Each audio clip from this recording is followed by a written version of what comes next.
Ladies and gentlemen, this is one of the state representatives in Kansas. I don't know where they got this obnoxious person, but you know, one thing these folks don't believe in is leading by example. You know, do as I say, not as I do. That slavery crap.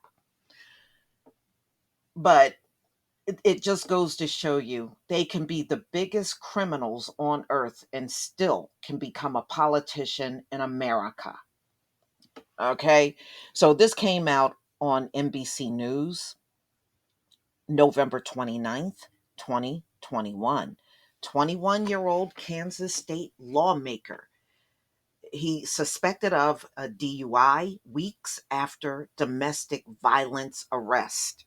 He was fighting with his own family members and threatened one of his family members, and he ended up getting arrested. Sound like a nice guy, don't he? This is the one they will tell you if his name. Oh, he really is a nice person. How they love telling you wicked people are nice people. That's what they would probably tell you when it comes down to this dude. So controversial Kansas State Rep Aaron Coleman, 21, was arrested on suspicion of driving under the influence over the weekend, 4 weeks after he was arrested and charged with domestic battery, prompting lawmakers to renew calls for his resignation. So he apparently has been a problem child for a long time, y'all, in his short 21 years on earth. It gets worse as we go along. Coleman was arrested on I-70 highway heading westbound by Kansas State Highway Patrol at 1 a.m. Saturday. He was released later the same day on a $250 bond. I mean, what? What he had to come up with, 25 bucks? Douglas County jail records show. At the time of the arrest, he was out on bond for a misdemeanor domestic battery charge related to an October 30th incident involving his family. He pleaded not guilty in the case in Johnson County District Court and posted bond on November 2nd, according to court records. In that incident, he allegedly spit on, hit, and pushed his brother, then allegedly threatened to attack his grandfather, according to the affidavit. NBC affiliate KSNT reported he's due back in court for domestic violence on December 22nd. Coleman, a Democrat, not that it matters because they're all the same, assumed office representing Kansas' 37th district in the State House of Representatives in January. In the election, he faced scrutiny for making. Now, listen to what he did on social media, y'all. He is 21 and he targets teenage girls on social media, and they have done absolutely nothing to him about that. So, on social media, and past abusive behavior towards girls in middle school. When he was running for office, he said the allegations that he engaged in online bullying, blackmail, and revenge porn were true, and he apologized for targeting several middle school girls. See, only in America can a person have this kind of background and still get elected to office.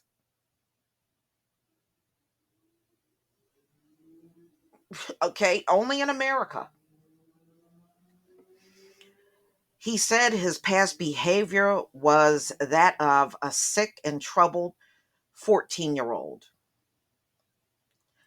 In January 13th, Democrats filed a complaint against Coleman in a bid to remove him from office over his past history of abusive behavior. Yeah, well, it was the public that voted him in. That should be even more disturbing.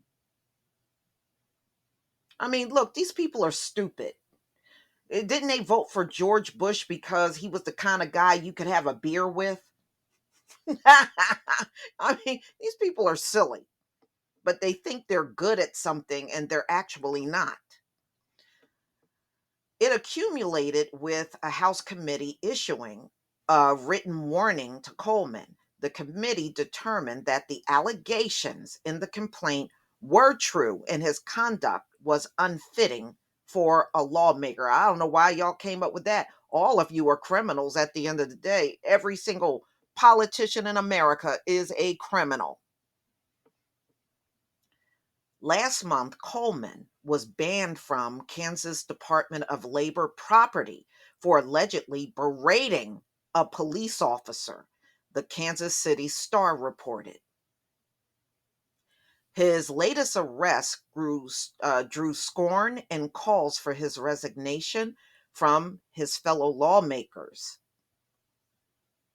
Governor Laura Kelly, a fellow Democrat, called on Coleman to step down. Mr. Coleman, his most recent arrest is further evidence that he is not fit to serve in the Kansas House of Representatives and that his continued presence in the legislature is a disservice to his constituents. Yeah, well, somebody voted him in with this kind of background and didn't care. But you know what? Many of them have these backgrounds, ladies and gentlemen. It's just that they don't get charged or a judge will dismiss the case. And so it appears like they haven't committed a crime, but they actually have. This is the case with many, just like him. Okay, he should resign immediately and seek treatment that he needs. If he does not resign, the legislature should use its process to remove him from office. House Democratic leader Tom Sawyer also urged Coleman to resign and seek help. The stress of the legislature is not a health environment for someone in this mental state. There's nothing wrong with him. He acts like many do at his age. He does. They do all kinds of crap and get away with it because they have the system set up that way. It's all rigged up. Coleman and his lawyer did not immediately reply to NBC News requests for comment. Now, if this was a 21-year-old black man that was sitting in office and had it, first of all, with that kind of background, they would never have let him run. They would have found some kind of way to sabotage him and get rid of him. But this dude, you saw what kind of background he had, and they still let him run for office. Mm-mm-mm. But not surprised, what do you expect being in this wicked ass kingdom? Wicked kingdom ran by wicked politicians. He's just one of many. Please leave your comment and subscribe. Don't forget to hit on the notification bell, and I'll see you on the next video. Peace, family.